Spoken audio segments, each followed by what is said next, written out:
And I have started the recording. Kate is Wetland Policy Analyst with EGLE. And she works in the Wetland Lakes and Streams Unit, Water Resources Division, where she works as a stakeholder liaison, provides district staff project assistance, and also assists in resource program development. She started her career with the state of Michigan in 2019 as a water resources permitter in the Jackson District Office. Her passion for wetlands protection and the environment began at Denison University in Granville, Ohio, where she holds a bachelor's degree in both biology and environmental studies. Kate also holds a master's degree from the University of Michigan's School of Environment and Sustainability, where she focused her studies on conservation, ecology, and environmental policy. Okay. Welcome, Kate, and I will stop sharing my screen so you can share yours. Perfect. Thank you, Todd.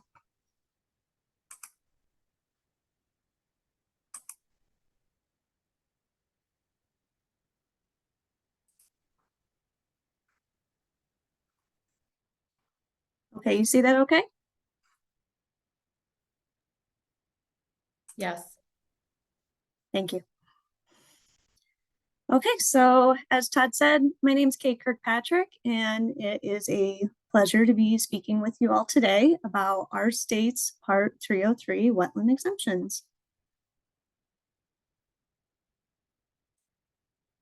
A brief agenda of what we'll focus on today, a little background on the exemptions for context, and then I will be going through every exemption written in statute, giving you the summary and the need to knows. And so by the end, we'll condense into the key takeaways, and hopefully we will have time for Q&A.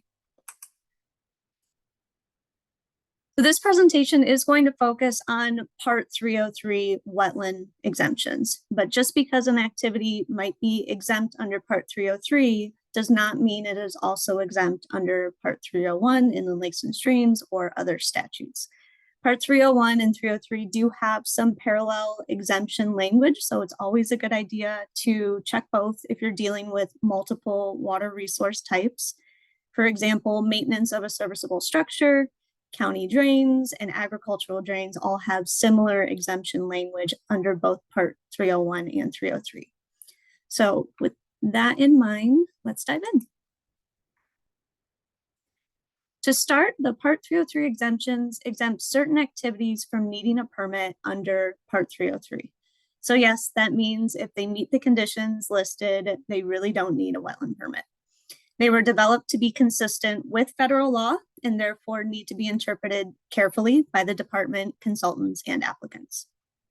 Sometimes only a portion of the project might need an exemption, which is more common with certain projects like utilities or county drain work. So please make sure that if you are applying, this is clearly identified in your permit applications where and why you think the exemption applies. And you may have questions or are unsure if an activity meets an exemption, so please reach out to EGLE staff to discuss, or as an option for the more complicated projects, you could also schedule a pre-application meeting. Diving into more of the background of our current exemption language. In 2013, the state enacted revisions to Part 303 in many provisions under PA 98, which did resolve a lot of 2008 EPA audit issues, but additional changes were also made. EPA reviewed the proposed revisions, which they have to do in order for the state to maintain its assumption of the 404 program under the Clean Water Act. But in 2016, after their review, they found that while a majority of the revisions are consistent, there are several revisions inconsistent with Section 404 of the Federal Clean Water Act. For the unapproved exemptions, as we go through the presentation, I will be mentioning which exemptions have not been approved by EPA, and we could discuss the reasons for EPA disapproval for these exemptions for probably another hour or an entirely different webinar. But for the purposes of this presentation, I'm just going to mention which of them are considered unapproved, but EGLE is still required to administer the exemptions under the state statutory language. Sometimes federal funding or other reasons may lead applicants to want to apply for state exempt activities. So these applicants can voluntarily apply for EGLE permits for state exempt activities. And in these cases, EGLE will accept the application and process it as normal. The unapproved exemptions may be new information for some of you, but ultimately you should know that EGLE has committed to the EPA to propose statutory changes necessary to fix these consistency issues in the future. As part of the PA 98 changes, provisions were added to several exemptions to quote unquote recapture activities that are a new use of wetland. Basically, the recapture clause stems from the Clean Water Act and provides that activities that change the use of waters of the United States, including wetlands, or impair the flow or circulation of waters are not exempt from permitting. Changing the use can mean the activity itself has changed. The most common example would be from farming to development, like a subdivision. So activities in wetland that may be exempt under the farming exemption would no longer be exempt if the land is no longer being used for farming and was instead being converted for a development. So as we go through the presentation, I will also be pointing out the specific exemptions where the recapture clause is explicitly provided in the statutory language.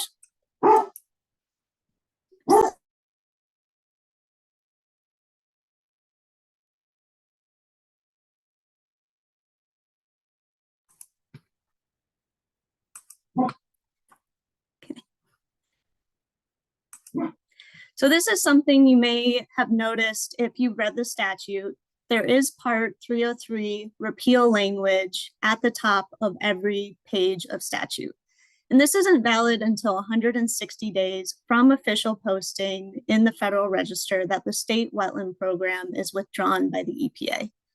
EPA has not withdrawn our program. It's not on the horizon. So this language has no effect while EGLE has assumed the Section 404 program. We do have a responsibility to make sure that we're operating the program to Clean Water Act standards.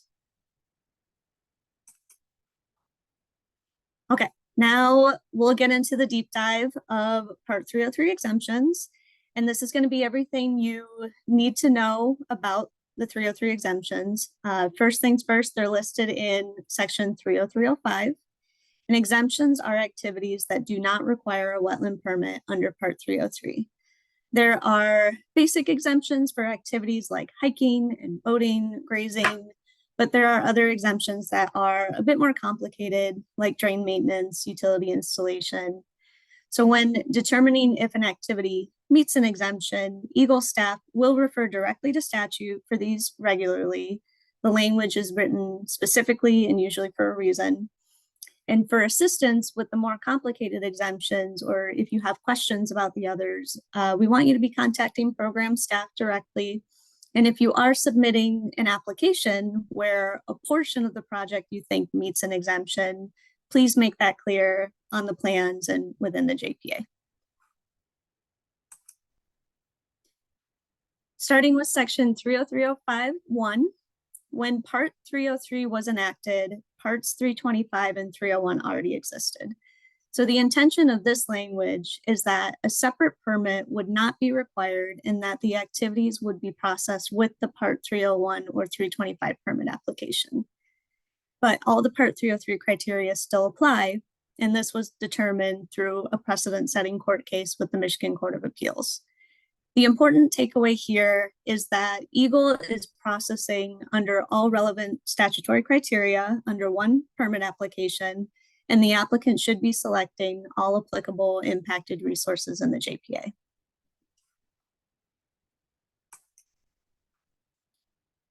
(30305)(2), these are the easy ones. The following uses are allowed in a wetland without a permit: fishing, trapping, or hunting, swimming or boating, hiking. So these are activities that allow people of the state of Michigan to recreate and enjoy water resources with minimal to no disturbance. It does not include the associated activities like constructing a pathway or an access point that may help a person achieve these activities. It is simply for that action itself.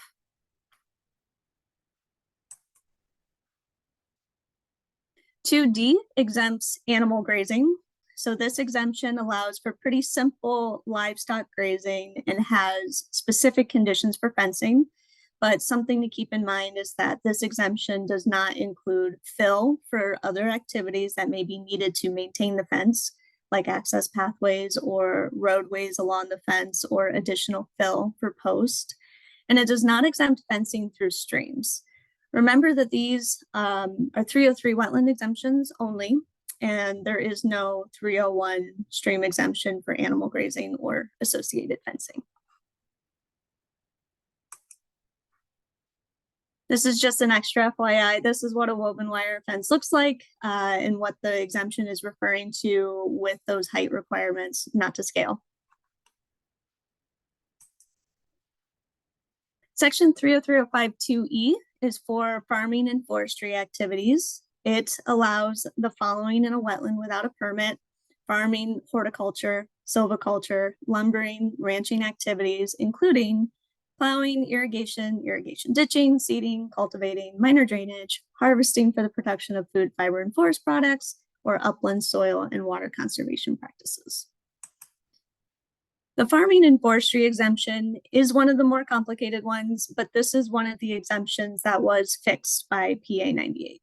It covers normal farming practices and commercial forestry operations.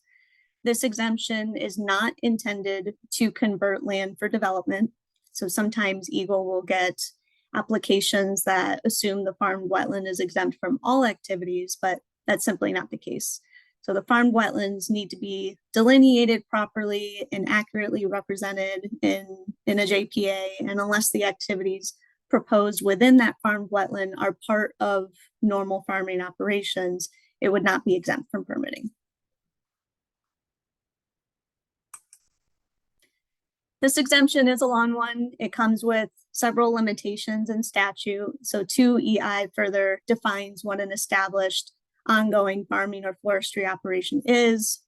And basically, in order for those activities to qualify for an exemption, the primary purpose is to actually practice farming, horticulture, silviculture, lumbering, or ranching.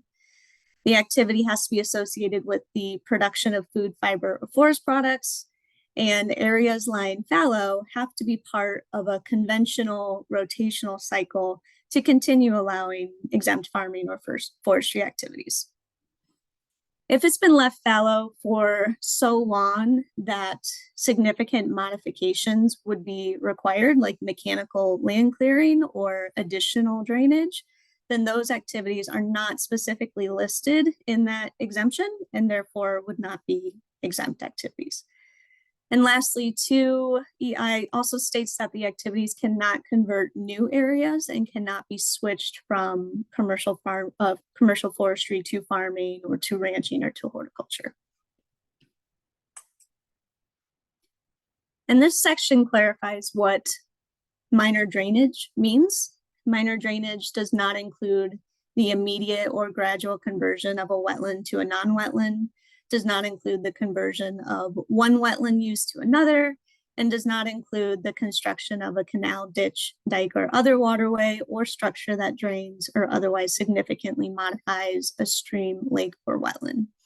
Minor drainage is inconsequential drainage. This is part of the exemption where we can say that replacing tiles in kind and in place is okay, but additional or new tiles in wetland would not be. And this exemption also begins to address the federal recapture clause for farming and forestry operations.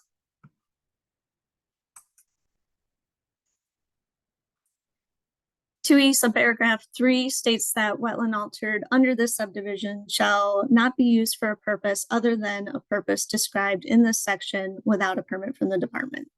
So this subsection further addressed the recapture clause and prohibits a change in use from farming, ranching, horticulture, or silviculture, and prohibits the conversion of land for development. This is why we need to pay close attention to development projects proposed in farmland and making sure that those farmed wetland boundaries are properly accounted for in these applications. Moving on to 2F. This is for serviceable structures. This is referring to the upkeep of a functional existing structure, either previously permitted or has been in place since October 1st, 1980. There is a sister exemption under Part 301, so be sure to take a closer look at that exemption. People sometimes will forget that this exemption includes operations, not only maintenance, and serviceable structures are things like dikes, bridges, water level control structures, boat ramps.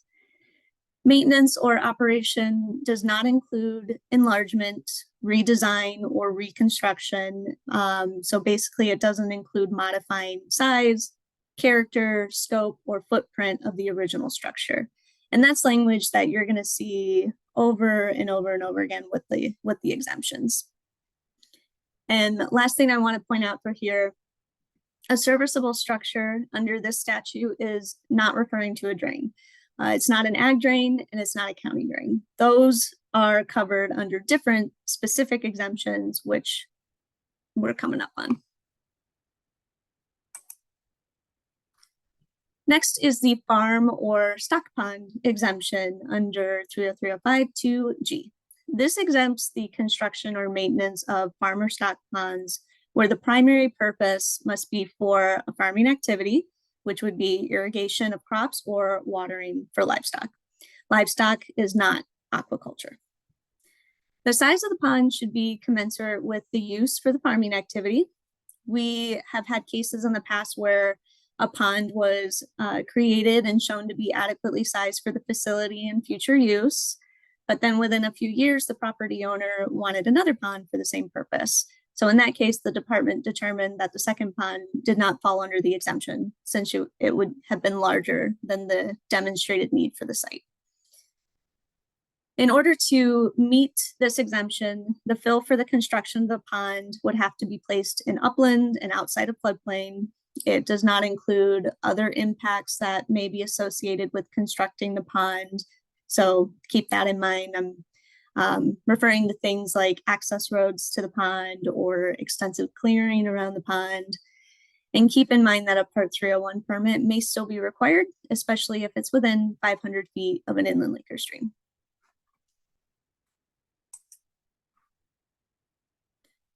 There is an exemption for agricultural drains, but because of the criteria, these do not apply to most drains in Michigan.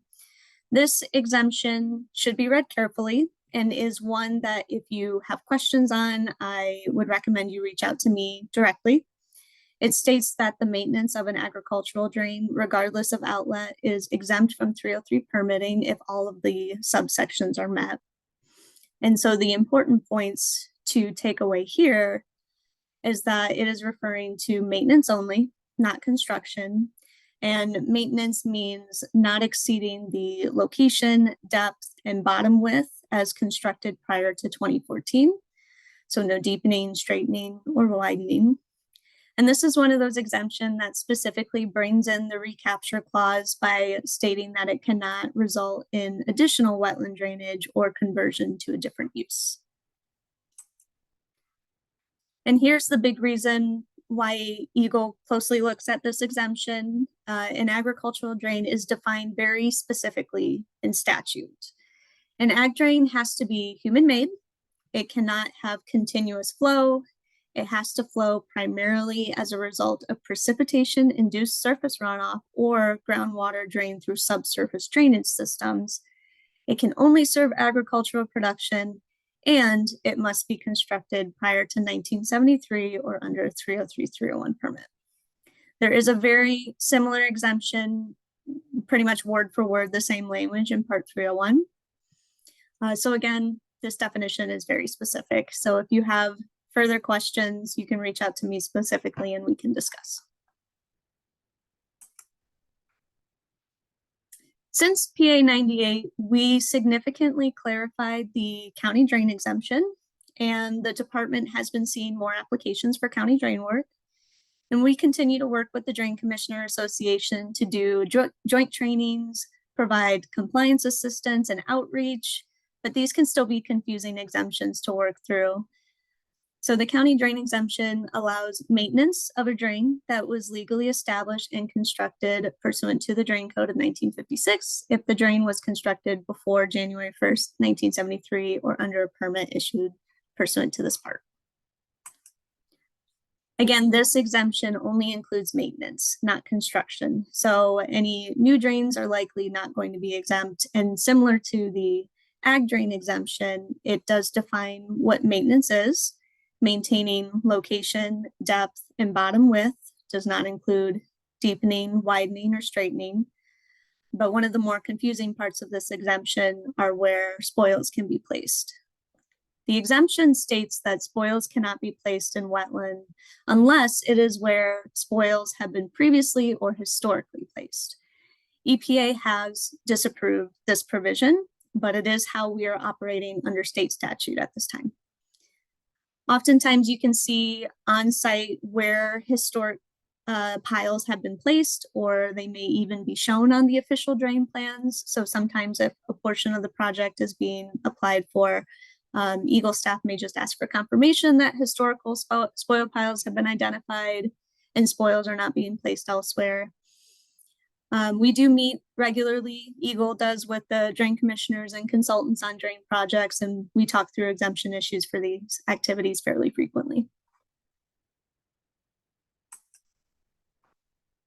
The county drain exemption also specifically calls out the recapture clause.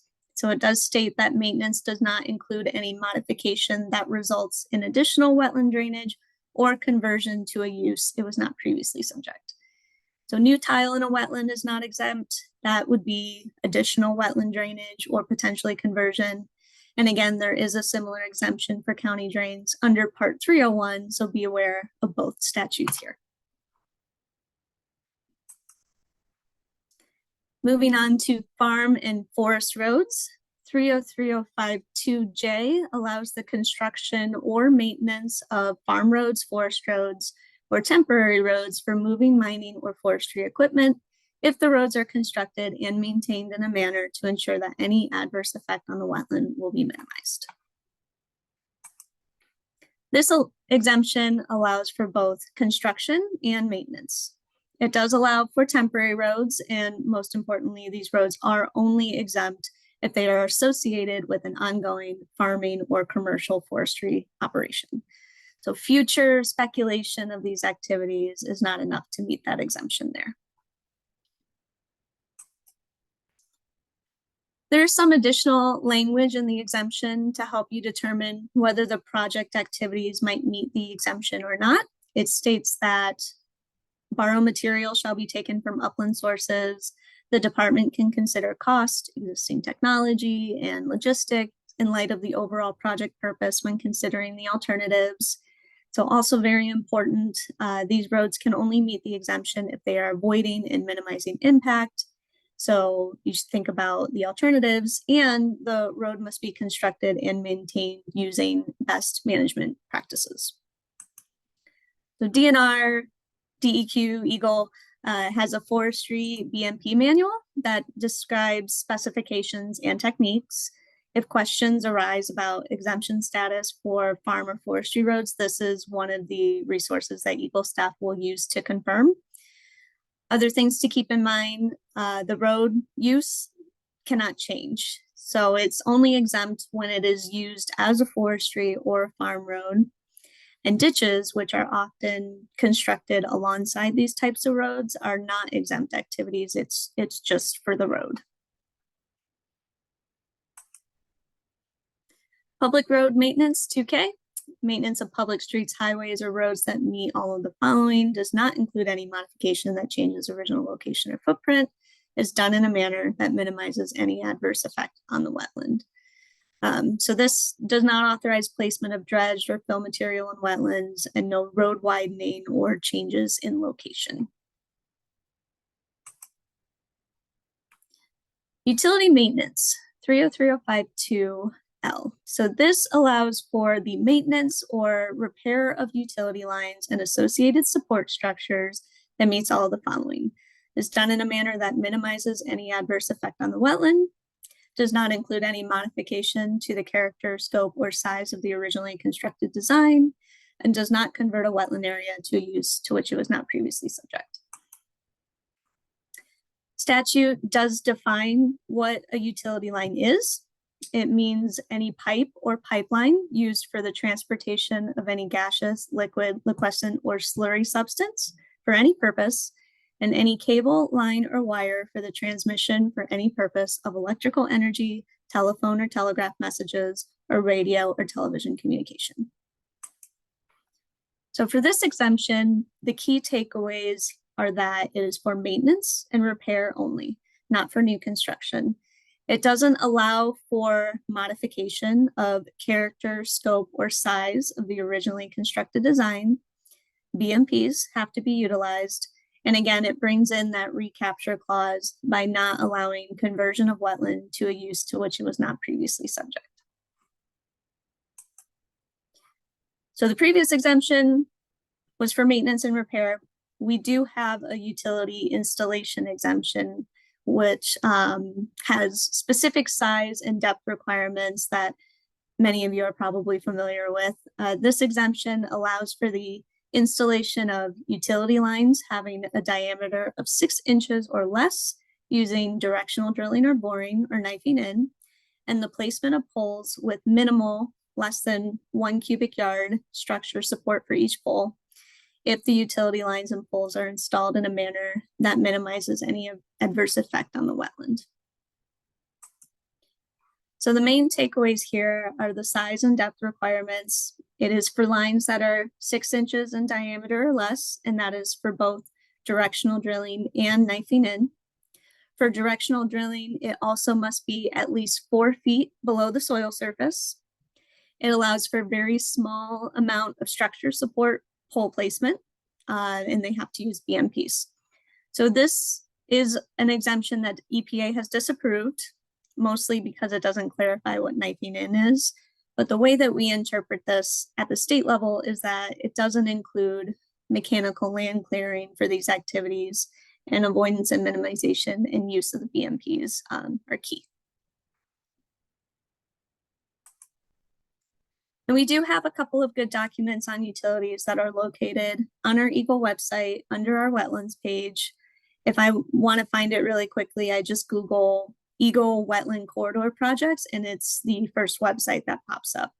So these documents are super helpful for linear utility projects as it dives into both the exemptions and the best management practices. So make sure you're referring to these documents when communicating with your clients on utility projects and when submitting that JPA if you still have other portions of the project that require a permit.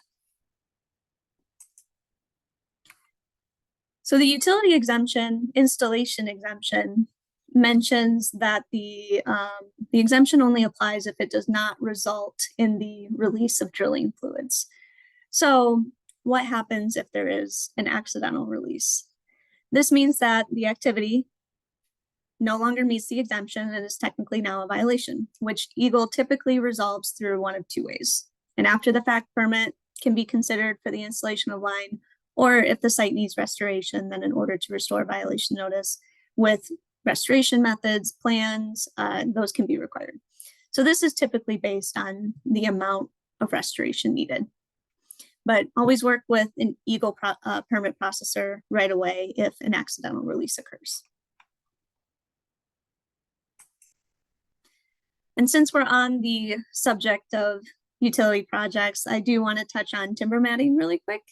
If adhering to the BMPs, for example, on frozen ground or in drier areas, not being stacked, not in open water, less than 90 days of total placement, then timber matting is not an activity that would require a permit. Even if it needs a permit, let's just say, for example, you're not able to meet one of the BMPs and it has to be in place for longer than 90 days. Timber matting may still be that BMP that we want to see used. Mechanical land clearing and conversion for timber matting are not exempt. And if your project needs a permit for other activities, EGLE can still request information or clarification on timber matting within the JPA, especially if there are concerns for secondary impacts or T&E species. You know, EGLE does still do federal T&E review. So even if you're not applying for timber matting impacts in the JPA, you should still provide some narrative description on how timber matting is being used, what the BMPs are being, met, and then for linear utility projects, especially, the locations or routes of the timber matting should be on the site plan. Okay, moving away from utilities, 303052N is for serviceable dikes or levees. It allows for operation or maintenance, including reconstruction of recently damaged parts of serviceable dikes and levees in existence on October 1st, 1980, or constructed pursuant to this part. So does not include the expansion of the footprint of the dike or levee, and it must have been in existence prior to 1980 or under a 303 permit. 2.0, this exemption is regarding the placement of biological residuals from activities, including the cutting of woody vegetation or the in-place grinding of tree stumps performed under this section within a wetland if all of the biological residuals originate within that wetland. So this exemption does not include any soil. The residuals must have all originated on site.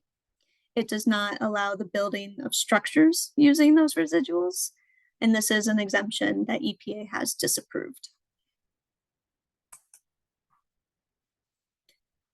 Now, the next set of exemptions are more about the feature themselves rather than the actual activity that may be exempt. Section 303053 states that an activity in a wetland that was effectively drained for farming before October 1st, 1980, and that on and after October 1st, 1980 has continued to be effectively drained as part of an ongoing farming operation is not subject to regulation under this part. So activities in farmed wetland that have been farmed wetland since before 1980 do not need a permit for activities within that wetland. Essentially, these features are no longer wetland. That second and third bullet on the screen there, that's when the features are still wetland. You know, farm wetlands that require pumps are not effectively drained. That would still be wetland, and so therefore are not included in this exemption. And then some farm fields are also not effectively drained for the farming activity, like muck fields for carrots and onions, and so that would still be considered wetland.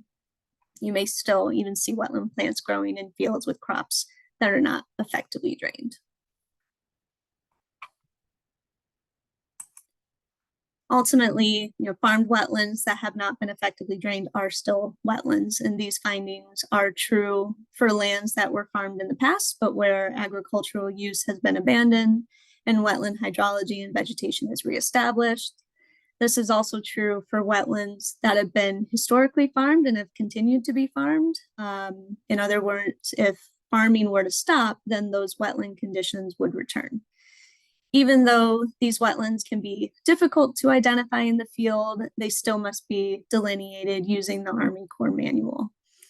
And these farmed wetlands still provide those demonstrated benefits like flood and storm control, pollution treatment, etc.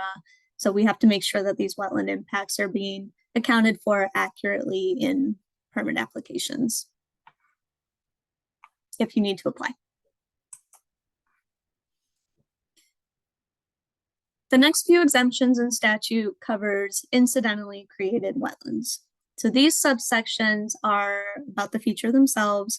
These can also be a complicated set of exemptions. Incidentally created wetlands are exempt if they meet certain criteria and are a result of mining, landfills, roadside and agricultural ditches, treatment ponds, and agricultural water quality practices. So these exemptions are misinterpreted often. When approaching these, just think about the definition of incidentally. You know, was there historically wetland in that location? All of these wetlands are exempt because they were originally upland and the nature of the activity inevitably created wetland.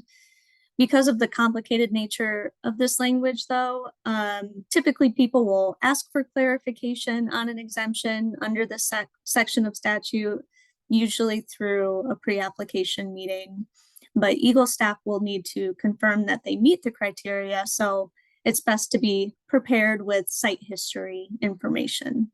So these are exemptions where you will need to do some homework on a site, which generally includes providing documentation of the purpose or use, like site plans or stormwater calculations, and a historical site review dating to before the operation existed.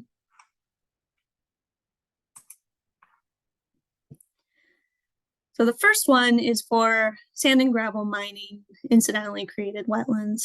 So again, this only applies if the area was not previously wetland prior to the mining activities. The excavation has to be part of a commercial mining operation, and the wetland is no longer exempt when the proposed project is not related to a commercial mining operation.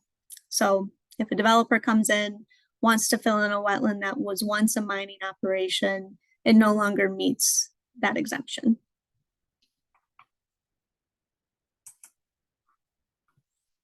A wetland that is incidentally created as a result of construction and operation of a water treatment pond, lagoon, or stormwater facility in compliance with the requirements of state or federal water pollution control laws is not regulated under Part 303. However, this is one that we do need documentation on if we get questions or if it's part of a permit application. The applicant has to show that it was built in accordance with state or federal pollution control regs, and they have to prove that it was built in upland. So this was also an exemption disapproved by the EPA. This exemption doesn't come up too often, but Section 30305 4C is for a diked area associated with a landfill. Has to have been built in upland, must be an approved and compliant landfill, and must be within the diked area of the landfill.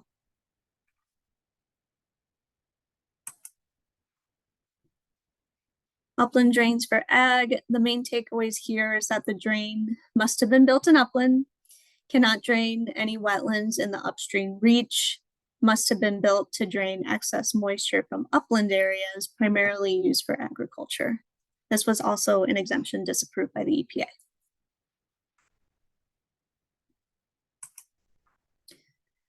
Wetlands incidentally created within roadside ditches that were constructed in upland, run parallel and next to the road, do not drain upstream wetlands, and were built to drain excess moisture from upland areas only, are exempt from permitting requirements.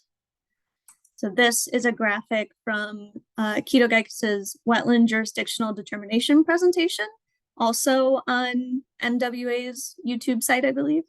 But this explains the roadside ditch exemption nicely. Potentially unregulated ditches and upland transitions to potentially regulated once it's located downstream of the wetland.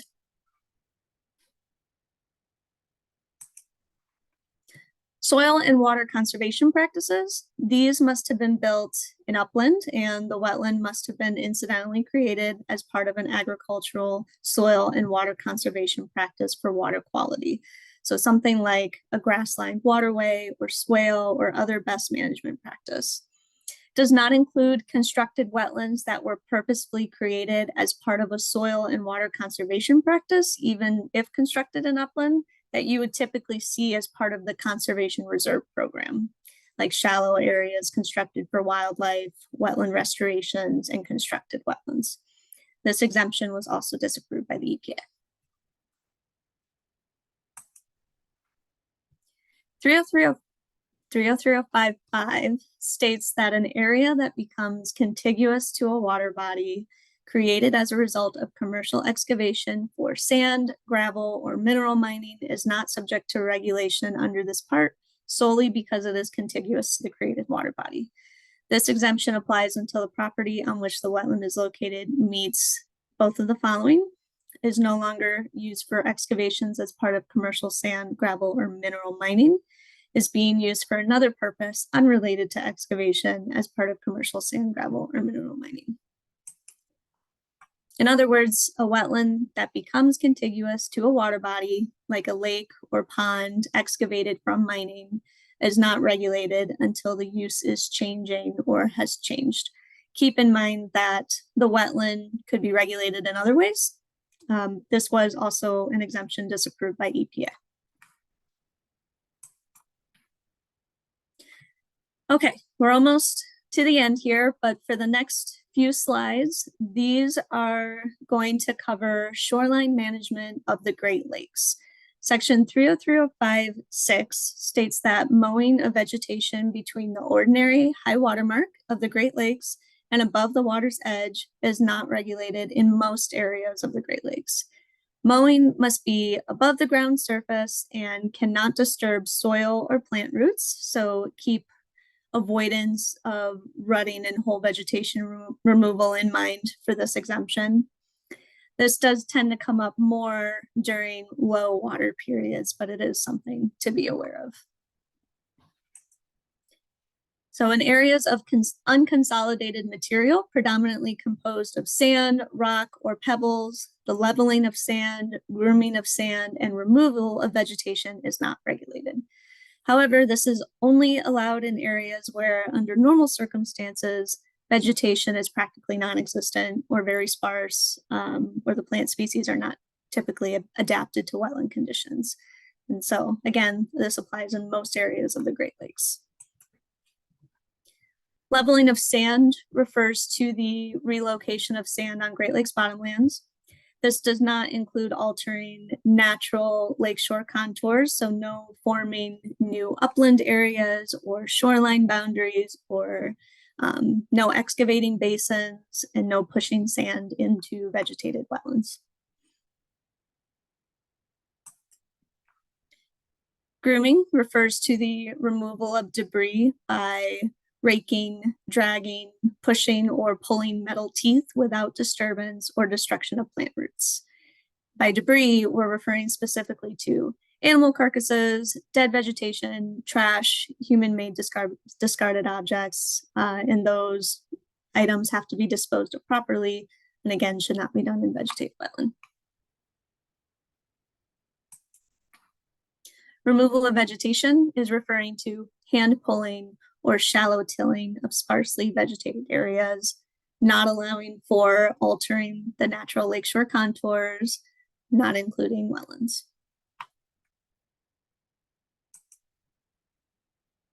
And 303.05.7 refers to the St. Clair Flats, and everything that we just talked about regarding Great Lakes shoreline management in subsection 6 does not apply to the St. Clair Flats.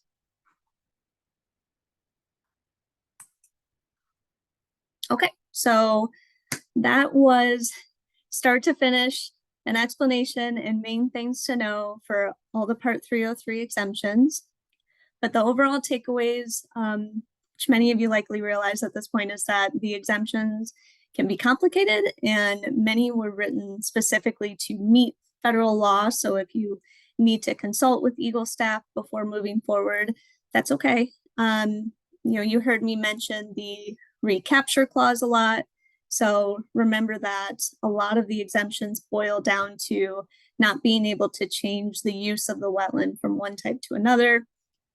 And another takeaway is you may need to do some homework reading through the statute and looking into the site history to confirm an exemption. Remember also that the exemptions are intended to allow specific activities to not need a permit. So trying to make something fit an exemption when it was never intended for that puts you and your clients at risk for violations. So if you are unsure, as always, you can ask for help.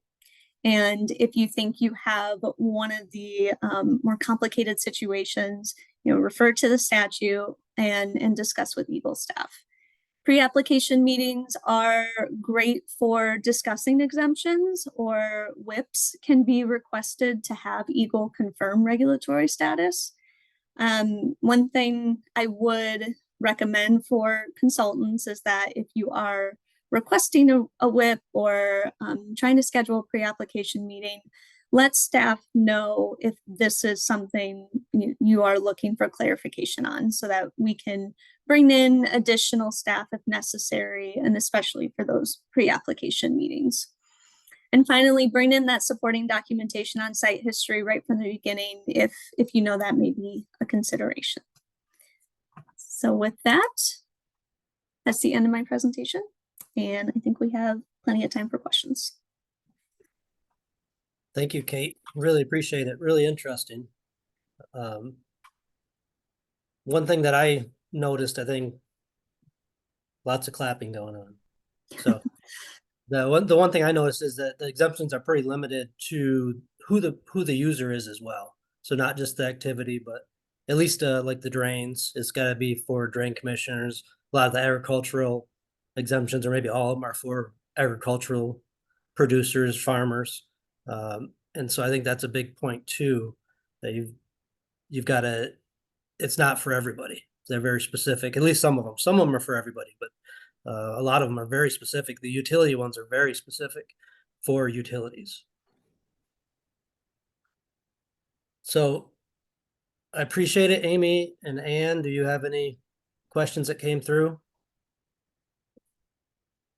Yeah, thanks again, Kate. That was great. So the one I wanted to, and there still are questions coming in, so there might be some we want to do, but the one that I wanted to cover for the group is we had a really good question about what if there is an exemption that EPA has not approved. Would the applicant need to seek an EPA permit for the work, even though it's exempt under state law? And that the answer to that is no, you need to come to EGLE if you want a permit to cover those activities, because of the fact that EGLE has assumed the program in all the areas of the state except for like the coastal areas where an Army Corps permit is still required. EPA doesn't have the authority to issue that permit, and either does the Corps. And that's why Kate was talking about, if you need permit coverage for some reason, you would need to apply to EGLE, and that would be voluntary, and then we would process that permit application like normal. So I wanted to cover that one because I think that is maybe confusing for people. Okay. Perfect. Looks like we got some coming in on the Great Lakes shoreline exemptions. Yeah, so I think Ann is answering those in writing, but I also want to mention that for this one that she's answering right now, it is Great Lakes only. So there is exemption in the wetland statute, and then there's one under Part 325, which is our Great Lakes bottomlands. So there is no equivalent exemption under Part 301. Great, thank you.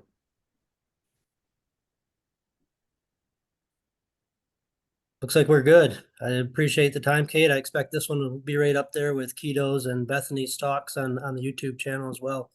So anyone who hasn't watched those webinars, highly recommend those along with all the other MWA webinars. But MWA would like to thank EGLE for doing these. Very surprised. I don't think historically this was something EGLE was willing to take on and talk so publicly about and really explain their position on everything. And they've done that with Keto's, with Bethany's, with the exemption webinar. And I think it helps all of us really understand what's going on and how the statutes are interpreted by EGLE to help us hopefully do a better job. So thank you for that, Kate and Amy and Ann. And I think we're good. Thank you, Thanks, everybody. Thank you.